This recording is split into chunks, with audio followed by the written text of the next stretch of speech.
Hi everyone, it's William. I'm sorry about the background noise, but I am running out of time today to do this video, and I didn't have a chance to do one yesterday, so I'm just gonna push through. There's some kind of heavy equipment.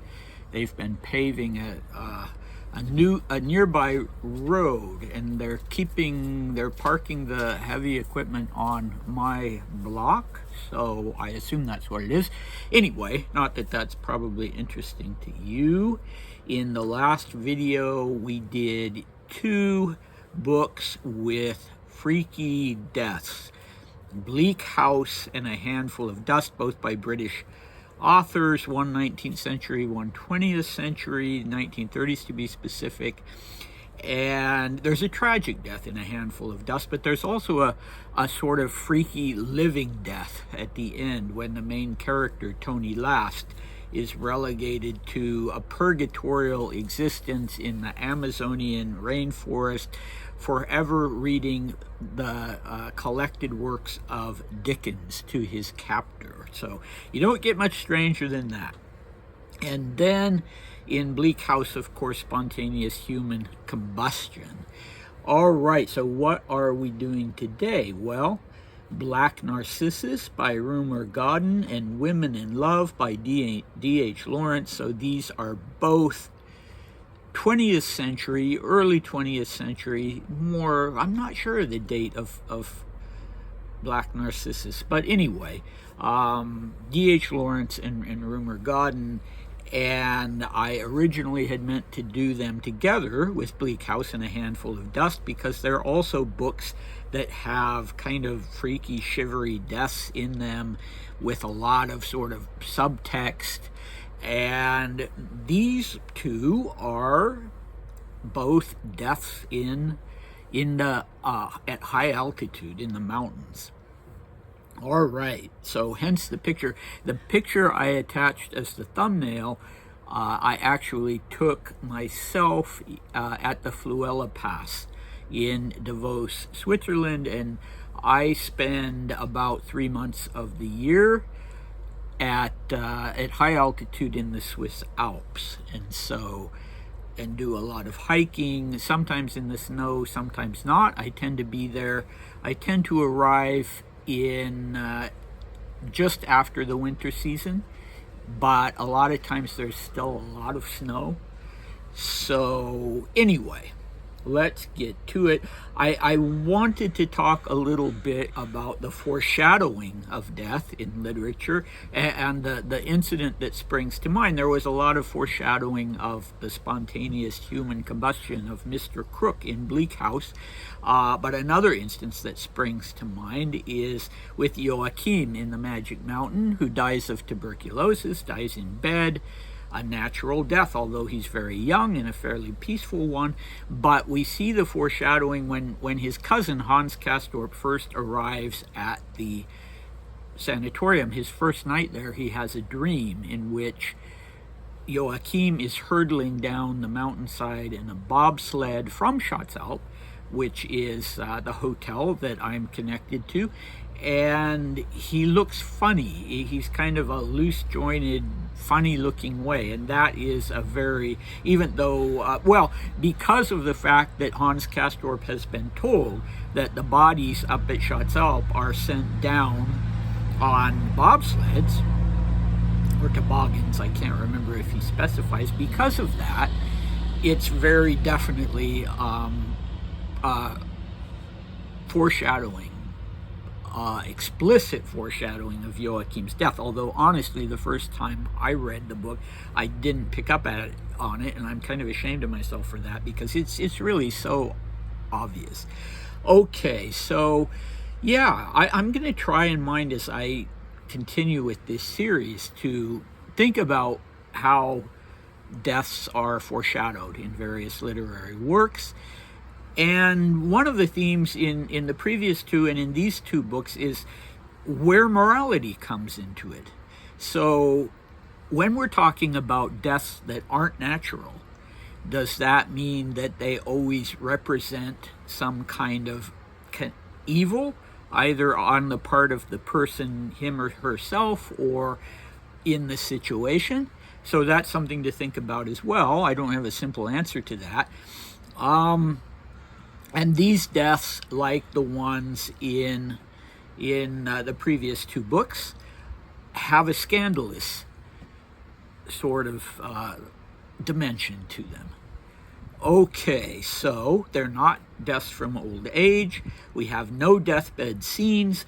These are the kind of deaths that if they happened in real life, they would make the newspaper, and you would marvel at, the details, the grisly details, you could say. And they are, for the same reason, they stand out in my memory from the books I've read. And another question is, what consequences do such deaths have if they are not, for instance, the last scene of the book? What happens thereafter? So both of these books, Black Narcissus and Women in Love, more so even than Bleak House and A Handful of Dust, are just weighty with tension. They're the kind of books that almost from the first chapter you're thinking, well, somebody's going to die. There's going to be some kind of explosion. We're talking about people who can't really live together and get along, and yeah, it will all end in tears, as my late friend Philip Goodman used to say. Okay, and another question with both of these, how much is fate involved? What did the author, him and herself, what did they think about fate as possibly making these deaths unavoidable? I don't know. These are just things I want to think about. Okay, so let's start with Black Narcissus. A favorite book of mine, a beautiful book, and as I said, just weighted with such tension from beginning to end. And I like that kind of intensity. I don't go into books looking for death. I hope I'm not that morbid, but I really like that kind of intensity. So in Black Narcissus, a group of nuns go to a Himalayan harem, if you can believe it. It's no longer a harem, but it was in the not too distant past, and it has been given to them as a gift by the local Maharaja. I can't remember if he's a Raja or a Maharaja, and I think it was not his, but his father's or grandfather's harem had a separate building, and it's high up in the Himalayas. It's even high up above the royal palace itself and the village. I mean, that would seem inconvenient, but that's the setup in the book. And the nuns arrive there, and they immediately, there's something that gives them the shivers about this place. Well, to begin with, when they first arrive, they notice that there are all kinds of erotic paintings on the walls.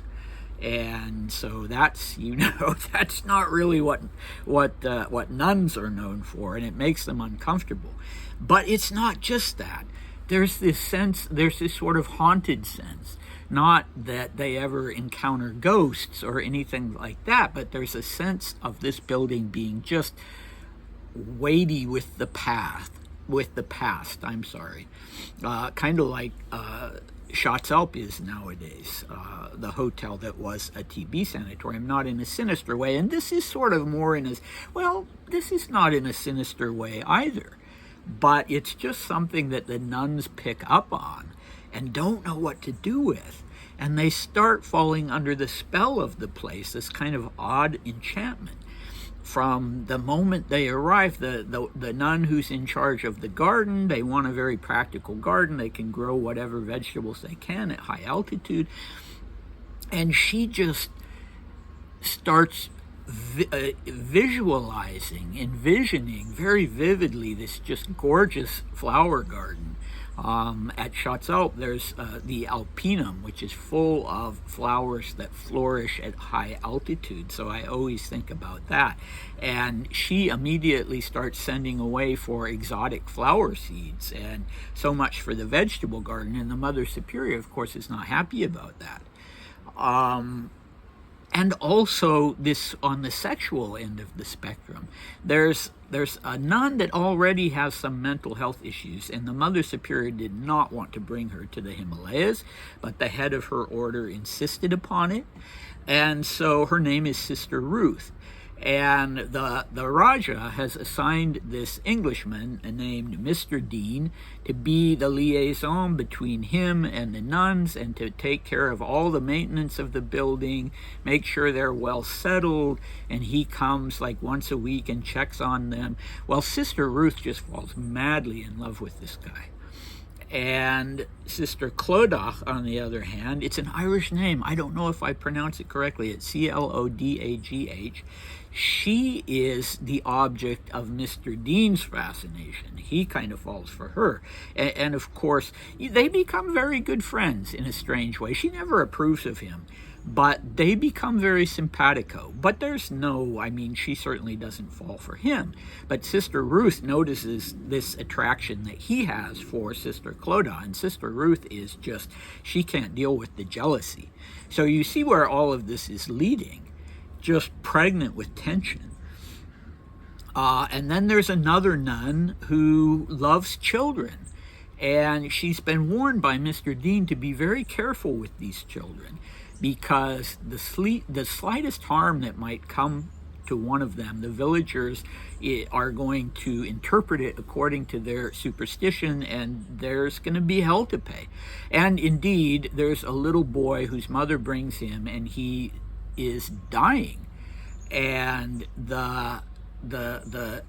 this nun who's taken on the role of teacher, the chief medical nun refuses to do anything about it.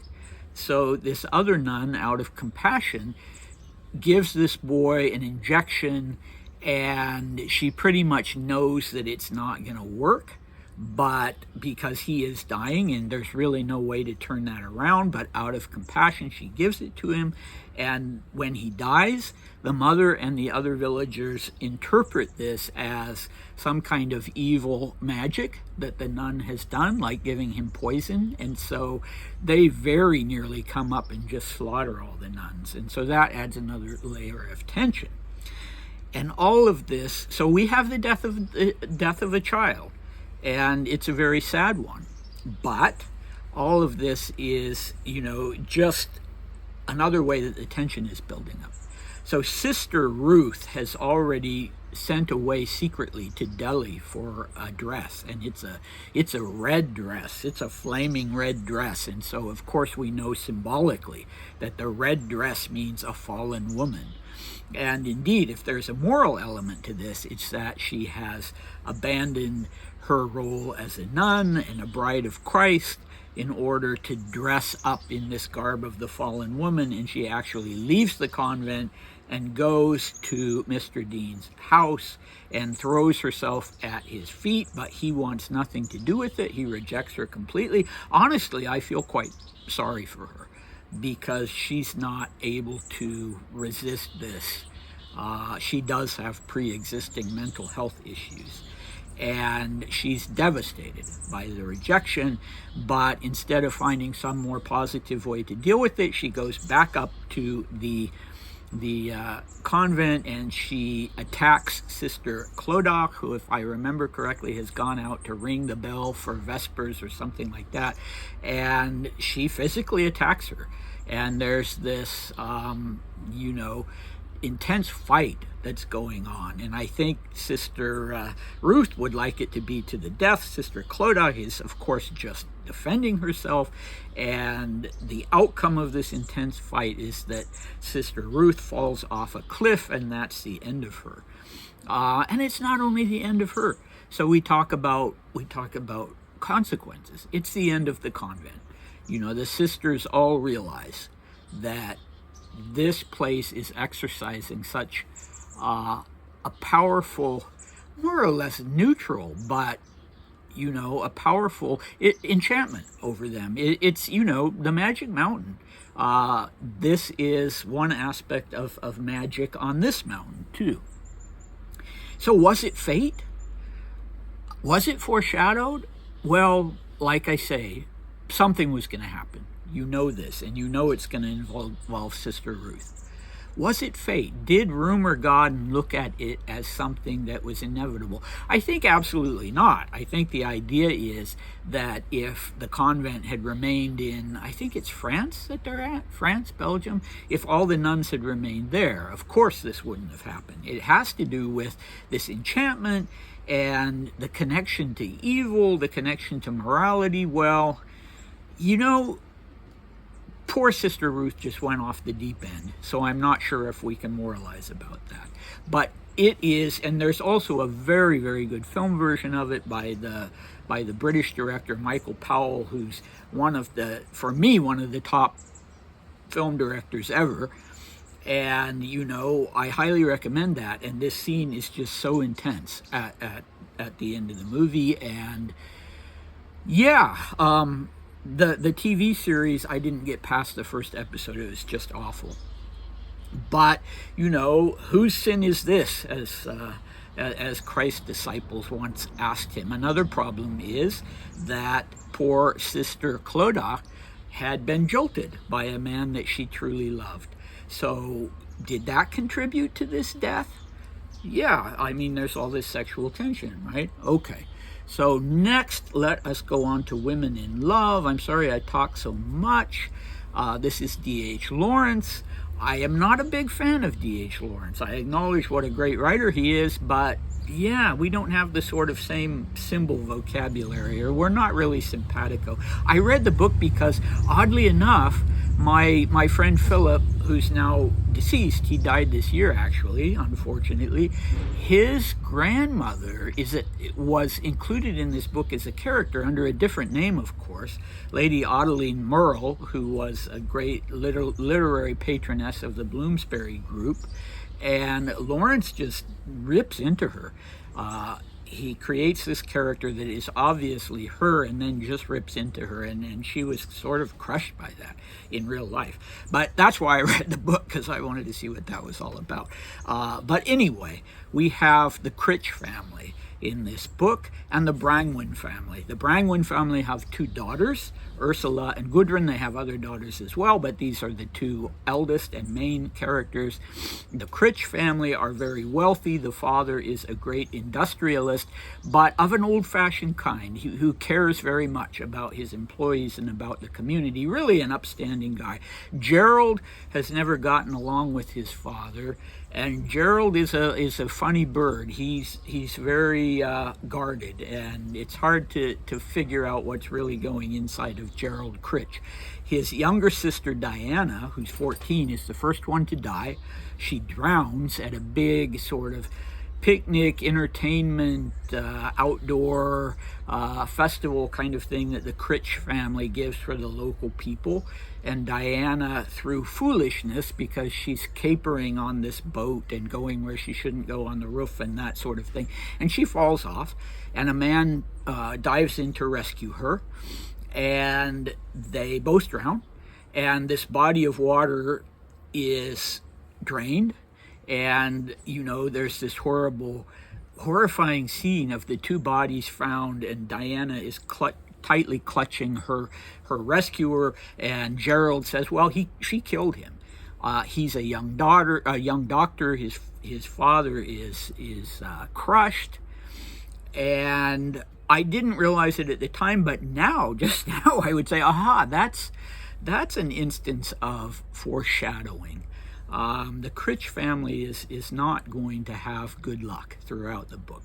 The father indeed dies shortly thereafter, and there's this real sort of barrier between father and son, mostly on Gerald's part, and he just can't reach out to his father, and he feels really guilty about it. So that's the second death scene. And then what happens next is there's a romance.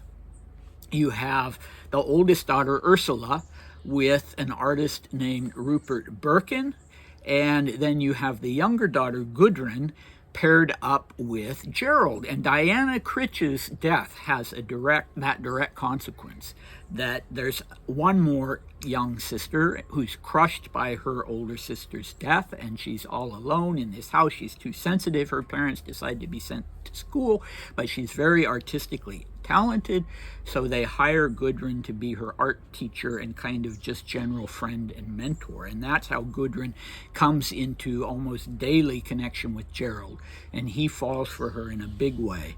And they become a couple. Ursula and Rupert marry, Gerald and Gudrun don't. So we have this moral factor of they go off on this couple's trip to Europe with Ursula and Rupert, and they pretend to be husband and wife, but they are not husband and wife.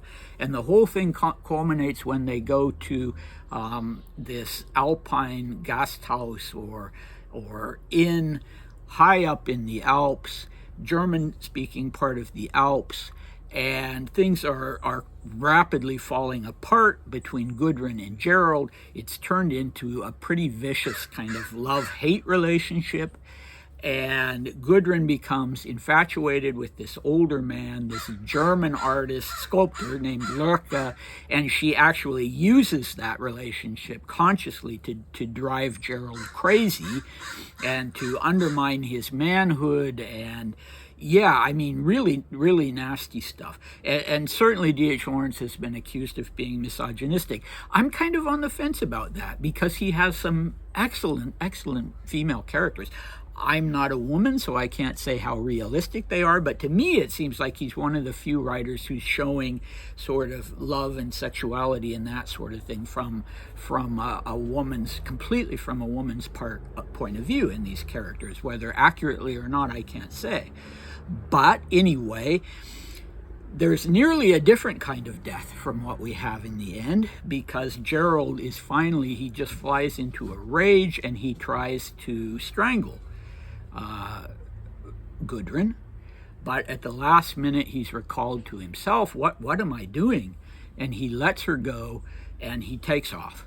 He leaves. He's had this obsession about climbing the mountain. Well, it's the middle of the night, there's no light out, it's dark, but off he goes to climb the mountain. And he has a fall, he slips, and he descends, and I don't think he breaks any bones, but he just kind of doesn't move after that. He falls asleep and he freezes to death. And yeah, the first time I read this novel, I was so just, I don't know why, just depressed by that, and thought, how could you do that, D.H. Lawrence? Not that he was such a likable character, but it's just so, this young, healthy man with everything to live for, and it's just so sort of fundamentally dark and depressing. And I actually read unexpectedly ended up reading the novel a second time because I wanted to read it in sequence. It actually has an earlier novel, The Rainbow, about the Brongwen family. And so I thought, well, I really should read that. And having read that, of course, I needed to read Women in Love again. And it didn't bum me out quite as much the next time because I knew what was coming. But again, what is the moral aspect to this? Is it a price that Gerald has to pay because he literally tried to kill Gudrun? He's a man who's really racked with guilt and just not comfortable in his own skin. Is it a suicide? Was it fate? It was fate in the sense that with the foreshadowing of his sister's death, we understand that the Critches are not going to get a break. The whole family. They're just going to... This is another instance of a family falling apart. And the Brongwens aren't doing well either. The father of that family, Ursula and Gudrun's father, is a very abusive man, and he calls them the B word and all kinds of stuff. So these are really damaged people who are coming together, and yes, it is inevitably going to end in a death, whether you call that fate or not. And the consequences we don't really know, I guess. Yeah, anyway, before I go, and I've gone far too long, I just want to mention a Polish movie called Spirala. In Polish, Spiral is the English translation. It was made in 1978 by the Polish director Krzysztof Zanussi, Zanussi, and it also deals with an incident at a ski resort in the mountains, and it also is just, yeah, it makes you shiver. But I won't say more than that because I hope you'll watch it, but with the caveat that it's very, very intense. And if you're feeling, you know, a little depressed or vulnerable for some reason, you know, wait until you're in a better mindset to watch it. It's not gory, but it really is one of the works of art that deals just head on with death at an intense level that, you know, I don't know that I've experienced elsewhere, either in films or in movies. So, yeah. Next time, what are we going to do? I've already gone way over. I was thinking of 4 books that deal with the deaths of children.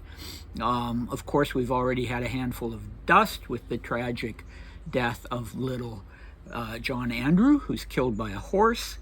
And we have here the death of Diana in Women in Love. And I am thinking about 4 books: Camus' The Plague, Bronte, Emily or Charlotte, Jane Eyre, then The Lord of the Flies, and The Turn of the Screw. Now, The Plague and Jane Eyre aren't probably obvious ones when you think about children's deaths. The Plague is full of death because it's about an outbreak of the bubonic plague. And yeah, but there's a death in that is kind of on the level of Spiral, as far as it just sort of made me gasp, and it just really brought home, yeah, how ugly death can be. Not that that's necessarily a recommendation, but yeah, if you're looking for intensity, that's definitely intense. So I'll stop talking now, and thank you for watching, and I hope to see you next time. Bye.